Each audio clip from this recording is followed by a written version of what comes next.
Ya, sementara itu buntut kisruh pagar laut, Menteri Agraria dan Tata Ruang Nusron Wahid telah memberikan sanksi kepada 8 orang pejabat pertanahan Tangerang. Hal itu disampaikan Nusron saat rapat dengan pendapat yang digelar dengan Komisi 2 DPR RI.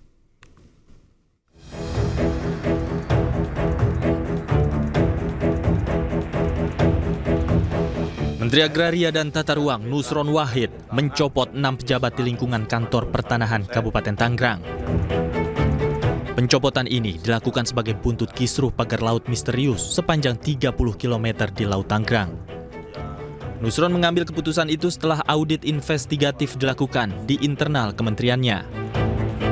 Ia mengklaim sanksi berat telah diterapkan kepada pejabat yang terlibat, bahkan 6 diantaranya dicopot. Meski tak merinci secara lengkap nama pejabat yang dicopot, namun Nusron membeberkan inisial 8 orang pejabat yang dikenakan sanksi dan 6 pejabat yang dicopot. Kita memberikan sanksi berat, pembebasan dan penghentian dari jabatannya pada mereka yang terlibat kepada 6 pegawai dan sanksi berat kepada 2 pegawai. Nah, nama-nama pegawainya siapa saja kami nggak bisa sebut, ya kan? Kami hanya sebut inisial.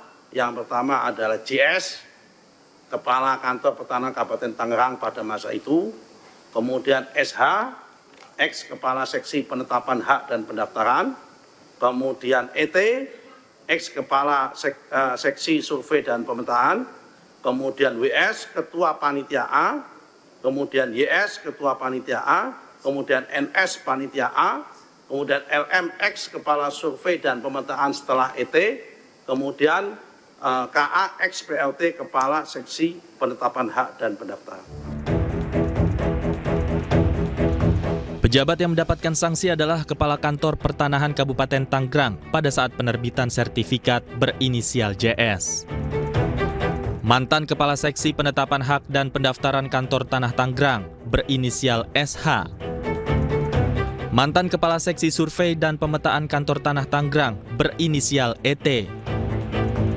Ketua Panitia A berinisial WS dan YS. Panitia A berinisial NS. Mantan Kepala Seksi Survei dan Pemetaan setelah ET berinisial LM. Dan yang terakhir adalah mantan PLT Kepala Seksi Penetapan Hak dan Pendaftaran Kantor Tanah Tangerang berinisial KA.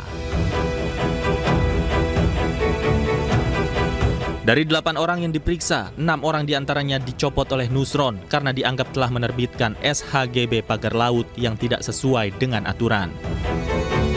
Dari Jakarta, Tim Liputan iNews melaporkan.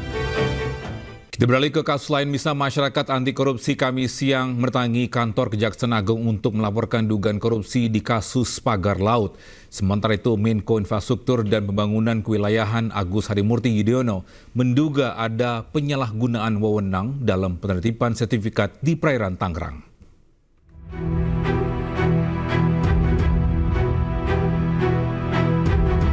Kasus pagar laut di Tangerang memasuki babak baru. Sejumlah pihak mencium aroma korupsi dalam penerbitan sertifikat pagar laut di perairan Tangerang tersebut. Salah satunya adalah Masyarakat Anti Korupsi atau MAKI. Koordinator Masyarakat Anti Korupsi atau MAKI Boyamin Saiman mendatangi kantor Kejaksaan Agung untuk melaporkan dugaan korupsi kasus pagar laut di Tangerang. Pelaporan ditujukan kepada sejumlah pihak, mulai dari para kepala desa, pihak kecamatan, hingga dengan badan pertanahan yang ada di sepanjang pagar laut 30,1 km tersebut. Boyamin juga membawa sejumlah alat bukti mulai dari dokumen, akta jual beli yang diduga palsu, hingga mencatat nama Menteri Agraria dan Tata Ruang sebagai saksi dalam dugaan kasus korupsi. Maki pun mengaku percaya Kejaksaan Agung bisa mengangkut dugaan korupsi di pagar laut ini. Bahwa nanti ada dugaan pasal 5, pasal 6 tentang dugaan suap atau gratifikasi, biar Kejaksaan Agung. Karena Kejaksaan Agung alatnya sekarang canggih, kemarin menangkap Hakim Surabaya aja kan mampu. Nah, apalagi ini tanah-tanah ini banyak yang berkelindan, ada yang, ini ada hal lagi baru, yang satu lagi misalnya ada orang yang tiba-tiba dicabut hak garapannya, padahal itu ya surat, sebenarnya nggak ada lahannya. Jadi surat-surat hak garapan itu yang diperjualbelikan 5 juta, 7 juta, bahkan ada 2 juta gitu. Nah, ada kemudian kepala desanya ganti baru dicabuti. Itu aja, diterbitkan baru dijual lagi begitu. Nah, yang lama kan komplain apapun karena dia sudah dianggap punya suratan garapan meskipun itu laut. Jadi inilah dasar-dasar dari proses itu, banyak yang komplain dan kemudian menghubungi saya. Mantan Menko Polhukam sekaligus pakar hukum tata negara Mahfud MD meminta para menteri yang terseret perkara kasus laut di Tangerang, Banten tidak takut untuk mengungkap dalang di balik kasus ini. Menurut Mahfud, pihak yang bertanggung jawab secara pidana adalah pejabat yang menerima delegasi wewenang menerbitkan sertifikat pagar laut. Sertifikat dimaksud adalah sertifikat hak guna bangunan dan sertifikat hak milik. Selain dugaan pidana korupsi, pagar laut juga dinilai telah merusak lingkungan. Menteri Koordinator Infrastruktur dan Pembangunan Kewilayahan Agus Harimurti Yudhoyono melalui staf khususnya Herzaki Mahendra menyebut ada dugaan penyalahgunaan wewenang dalam penerbitan sertifikat pagar laut di Tangerang ini. Menko AHY pun mendorong agar dilakukan investigasi dan hasilnya disampaikan ke publik. Tim Liputan AHY News melaporkan.